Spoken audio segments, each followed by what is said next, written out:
Hello YouTube. Today I'm going to show you how to make a vector out of any image using Photoshop. As you can see, the sample image we're using does have a background, so first I'm going to remove that simply using the magic wand tool. And once that is removed, we go back, hold Control, and click on the layer, and we'll select the entire layer.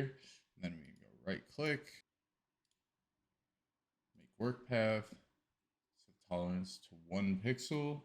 That's fine. Once we have this set up, we can go over here to the direct selection tool. We're going to right click and then hit create vector mask. Once we have that, it will now be a vector image and retain its shape.